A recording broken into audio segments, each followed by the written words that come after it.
Welcome to week 6, chapters 3 and 6 in our primary text of Tracy.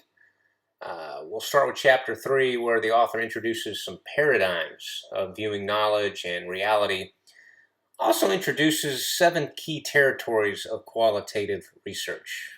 Now, you don't need to memorize these, but you do need to understand how to apply them, because you might be using them in your own research, either for this class or for future qualitative research. I like the fact that the author provides some language that will help name your beliefs and tools that aid in the project design.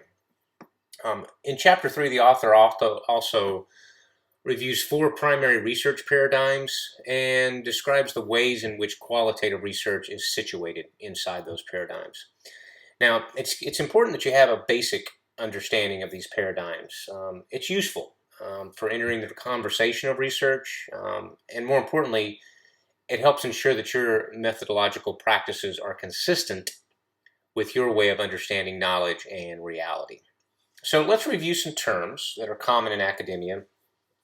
These terms you will find a lot in qualitative research. Let's start with paradigms. They're typically a preferred way of understanding reality, building knowledge, gathering information about the world. That's all they are.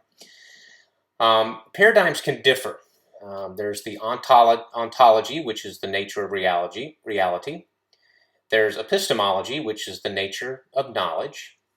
Axiology, the values associated with areas of research and theorizing. Methodology, this is your strategies for gathering, collecting, analyzing data that connects one's philosophy about the world. So those are some basic terms I pulled out, thought might be helpful to you. I'm also going to introduce a method that you should be familiar with, and that's triangulate. You're using multiple methods and sources of data, some diverse methods of collection, various theoretical frames, and multiple researches to settle upon what is really happening.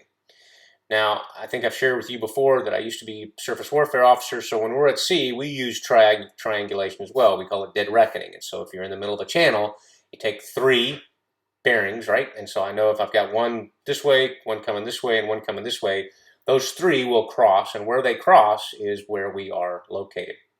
Triangulation in research is the same thing. So if I have some data by this author using this method that has this set of findings, and another from this author, it has this set of findings using a diverse method, maybe there's a different theory that applies to this, the more points that I can bring together that land in the same area, the more confident I am that I'm getting a good picture of what is really happening.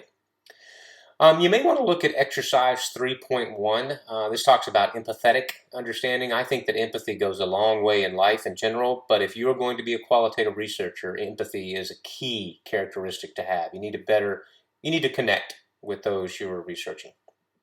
Okay, in chapter 6, we move to field work. This is the method in which researchers generate understanding, they gather knowledge, and this experience includes interacting, asking questions, collecting documents, perhaps making audio or video recordings. And of course, one of the most convenient places to start field work is where you are, your workplace, within your own culture, your social group, classroom, vacation destination, or just any watering hole, right? Any place that you visit. Take you some field notes. Start gathering that practice of field research. And your author in chapter 6 gives you some field note writing tips. I encourage you to review those, grab those tips that make the most sense to you and those that will be the most helpful in your research. Okay, our supplemental reading this week is from Carter Denton Martin. The article builds on the notion of health citizenship. It offers some new insights into how citizens are engaged by health services and those health services' public communications and engagement functions. Now, you may not be part of a health service communication department, but most of us use health services at some point in our lives. And so I thought it would be interesting to kind of explore how that public communication and that engagement from the health services builds on this idea of the health citizenship. Now, for our discussion this week, we're going to review this article. And I encourage you to focus on the methodology and results to answer the questions that are posed in the discussion. Don't get bogged down in the specific case.